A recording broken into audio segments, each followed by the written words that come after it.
이번에 그 준정부 기관 평가단이 모두 62분이시죠? 예, 맞습니다. 예, 전문가 62분이신데 특별히 올해 평가단을 구성을 하면서 단장으로서 신경 쓰신 부분이 있다면 어떤 네. 부분일까요? 네. 이게 무엇보다도 그 저희 사회가 가지고 있는 고질적인 문제 중에 하나는 그 지연과 그 뭐 학연이라든가 뭐 인연도 되게 중요한 것 같고, 근데 이제 그 중요한 거는 그 공공기관 평가단의 그 구성에 있었던 다양성이란 부분, 또 이제 그 어떻게 보면은 또 그동안의 그 평가 제도에 참여를 많이 못했지만 능력이 되시는 분들에 대한 어떤 기회에 대한 더그를 드리는 이런 부분을 좀 이제 생각할 수밖에 없었습니다. 그래서 그런 부분을 진행했고, 이것은 이제 지속적으로 저희가 문재인 정부 들어서 지금 제가 경평단 구성이 된 게 3년차 경평단에 대한 구성인데, 이미 1년차, 2년차부터 계속 진행됐던 내용들이고요. 또 한 가지는 그 저 개인적으로 생각하는 것인데요. 이제 우리 사회가 굉장히 이제 고령화 사회를 갖게 되면서 다른 나라 같은 경우 보면 총리가 3, 40대 총리가 있는데, 지금 우리나라에서는 저도 어리다고, 제가 뭐 여러분 보시면 어려 보이진 않잖아요. 근데 저도 어리다고 그렇게 그런 경우가 많습니다. 이제 그런 면에서 저는 우리 젊은 그 학자들이나 젊은 이제 그 뭐 이 프랙티셔너들한테 좀 더 기회를 주는 쪽으로 많이 좀 경평단 구성을 했으면 좋겠다는 게 제 생각인데, 이것은 혹시 차년도에도 저희가 이제 평가를 계속하게 될 경우 한번 좀 고려를 하면서 진행할 예정입니다. 네, 지금 뭐 말씀을 들으면서 생각을 해보니까 저희가 한창 개발연대, 뭐 70년대, 80년대에 그 정부 위원회 활동을 하셨던 그 전문가분들의 연령대는 사실 30대, 40대셨거든요. 맞습니다. 예. 근데 지금은 이제 50대로 가도 젊다 소리가 나오니까 이거는 조금 좀 문제가 있긴 있는 것 같으네요. 예. 그러니까 저희가 그 다양한 분야의 전문가를 모시는 건 못지않게 그 다양한 어떤 그 연령대를 유지하는 것도 굉장히 중요한 일인 것 같습니다. 네. 이 경영 평가에 대한 이제 그 오랫동안 그 제기되는 비판 중에 하나가 일부 이제 위원님들이 기관에 대한 이제 충분한 이해 없이 혹은 경우에 따라서 기관에 대한 어떤 선입견을 가지고 기관을 바라보기 때문에 기관의 기본적인 그 내용들을 아무런 편견 없이 그 받아들이는데 상당히 그 어려움이 있다. 뭐 이런 비판을 하시기도 하는데요. 단장님께서도 이런 그 비판 잘 알고 계셨으리라고 생각이 드는데 기관에 대한 이해를 높이기 위해서 어떤 노력을 하셨는지 좀 설명해 주시면 좋겠습니다. 그 사실은 이제 그 사람이라는 그 존재 자체가 가지고 있는 그 에러, 그게 어떻게 보면은 조금이라도 실수할 수 있는 영역들이 충분히 있고, 또 선입견이라는 걸 갖출 수 있기 때문에 그것을 100% 없앤다는 건 저는 이제 그 뭐 생각할 수는 없는 일인데, 다만 평가라는 제도에서 공평함을 유지하고 이 성과 결과에 대해서 모든 사람들이 수용할 수 있는 정도는 돼야 된다고 생각합니다. 이제 그런 면에서 제가 가지고 있는 그 생각하는 전문성은 그 경영 평가자들이 하는 그 평가자들이 기관에 대한 이해의 정도가 중요한 게 아니라 국정 과제에 대한 이해, 그러니까 정책, 나라 전체가 정책 방향이 무엇인가를 이해하는 게 첫 번째 중요한 것 같고요.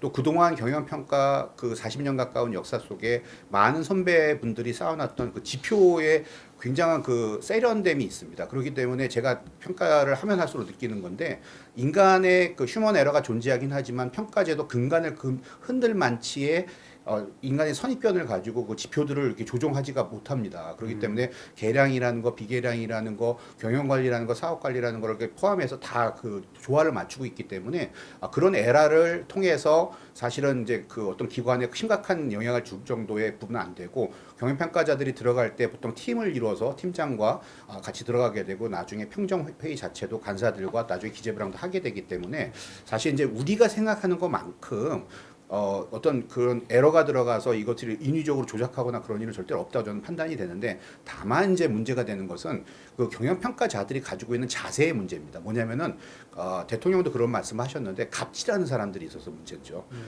경영평가자들이 왜 갑이 돼야 됩니까? 그건 아닙니다. 이거는 국민들을 대신해서 국민들의 시각에 맞춰서 기관들에게 물어보고 그 답을 국민들의 시각에 맞춰서 이게 적절한지를 판단해 주는 게 경영평가자들의 자세지, 이걸 가지고 어떤 이익을 취하려거나 아니 이들에게 어떤 행사를 하려거나 이런 자체가 문제입니다. 그래서 저희가 지금 항상 눈여겨보는 것은 절대로 경영평가자들이 기관에 대해서 함부로 하면 안 된다. 이것을 저희 이제 오리엔테이션 부분부터 그런 중간중간 팀장들한테 항상 하면서 우리 그 기관들이 그 40만 우리 공공기관 임직원들이 하시는 말씀은 우리 국민들의 말씀이라고 들으시고, 저희들의 평가는 항상 특정한 그 평가 편람을 기준으로 하시되 우리 그 문재인 정부가 가지고 있는 국정 방향 중심의 평가제를 하시면 문제가 없을 거다 이렇게 말씀을 드렸습니다. 네.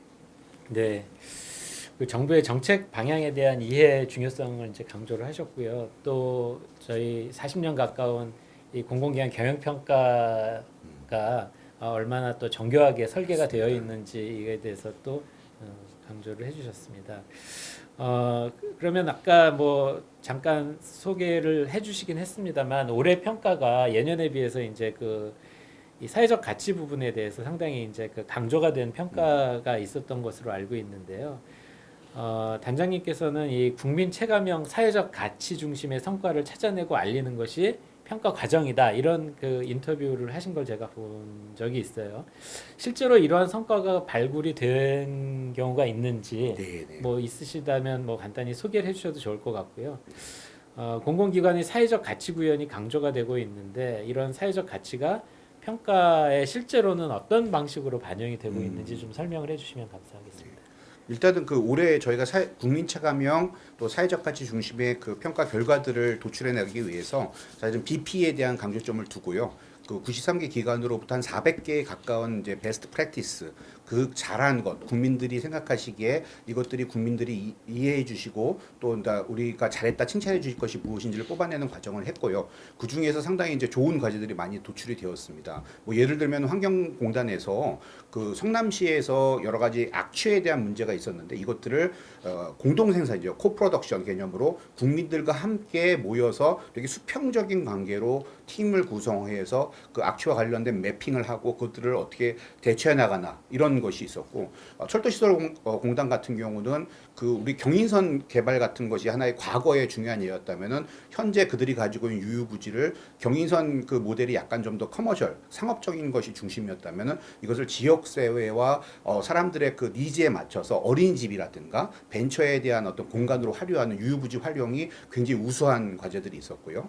그다음에 이제 우리 그 관광공사 같은 경우는 이거 숫자 1,750만 명이라는 게 굉장히 중요한데 사실은 당군 시대 이후로 가장 많은 외국의 관광객이 저희 나라에 들어왔답니다. 근데 이게 혐한령이 아직 다 없어지지 않아서 중국 관광객이 70%밖에 회복되지 않았는데 들어왔는데 그럼 저희가 그럼 1,750만 명이라는 숫자가 들어왔기 때문에 그것을 그분들을 높이 평가하냐 그런 게 아니라 그 많은 관광객들이 더 많은 지역 사회로 갈 수 있게, 그러니까 서울과 부산과 이런 것을 대도시만 하는 것이 아니라 우리 지역에 연계시키고 지역의 경제와 연계시킬 수 있게 굉장히 더 이렇게 그 모세혈관을 더 퍼뜨렸던 것이죠. 그래서 과거와는 달리 저희가 총량적인 개념이 아니라 국민들과 함께 동동 생산을 하거나 그 정부가 가진 유부지를 사람들에게 물어봐서 개발을 하거나 그 다음에 우리가 가지고 있는 이윤의 그 가치들을 지역별로 나눌 수 있는 균형 발전 개념을 가진 이런 사업들이 우리 국민 모두에게 특히 지역에 있는 모든 사람들에게 굉장히 좋은 과제로 접어들었다고 생각이 듭니다. 그리고 이런 것들을 저희가 평가하는 과정에는 이 경영관리 측면에서 저희가 그 5개 지표로 된 범주화된 사회적 가치 범주가 있는데 이것은 전체적인 이제 의미를 파악하고 실제로 거기에 있는 지표들은 이미 있었던 지표들이 많았기 때문에 저희 생각에는 일부 이제 사회적 가치 내용이 들어간 것이고요. 올해 저희가 집중적으로 보기 시작하는 것은 주요 사업 안에서의 사회적 가치, 특히 그 공기업과 저희는 좀 다른데요. 위탁 집행형 기관들 같은 경우는 정부의 일을 위탁받아서 수행하는 경우가 대부분이기 때문에 이 일 자체가 공공성이 굉장히 큰 사업입니다. 이런 공공성이 큰 사업이 사회적 가치 중심, 즉 국민들에게 물어보고 국민들의 시각에 맞춰서 이렇게 잘 할 수 있는 것들이 잘 진행되었는가 이것들을 좀 중심적으로 봄으로써 저희가 이제 BP의 개발에 있어서나 이런 부분에서 동일하게 경영관리나 주요 사업 측면에서 모두 함께 보는 것이 올해의 좀 특징이었다 볼 수 있습니다. 네. 이 모범 사례가 400개가 넘게 나왔고요. 예, 400개가 들어왔고 네. 사실은 이제 그 중에서 우리 국민들에게 한번 이제 이렇게 안겨드릴 수 있는 사례들을 한 3, 40개 정리를 했는데 네. 지금 이제 기재부와 협의 중인데 저희가 이제 그것들을 그 사례들을 사례집으로 국민들에게 한번 내는 그러니까. 이제 그거를 네. 서면으로 게 아니라 사실 요즘 온라인이나 여러 방법이 있지 네, 않습니까? 네, 그래서 네, 네. 이런 부분들을 지금 이제 고민은 하고 있습니다. 네, 네. 단지 이제 이 부분이 저 개인적인 견해인데. 공기업과 저희가 위탁 집행이 다르기 때문에 저는 이제 투트랙으로 위탁 집행형은 이런 사회적 가치를 발휘하는 쪽으로 이렇게 모범사를 이렇게 쭉 한번 진행을 했으면 좋겠는데 기재부 입장에서는 공기업과 그 준정부를 하나로 보죠. 아직은 아, 교육평가단이 네, 하나니까. 네, 네, 네. 그래서 그런 부분에서 저희가 이제 약간 이견이 있어서 아직 조정 중입니다. 네, 네. 하여튼 이 사례들이 좀 널리 공유가 되고 전파가 되고 그렇죠. 또 확산이 되고 하면서 또 새로운 그 사업들이 만들어지고 하는 맞습니다. 그런 계기가 됐으면 좋겠네요. 그래서 그런지 이번 평가에서 준정부 기관 50개 중에서 20%인 10개 기관이 A등급을 받았어요. 그 상대적으로 좋은 평가를 받은 기관이 그 많았다고 보여지는데요.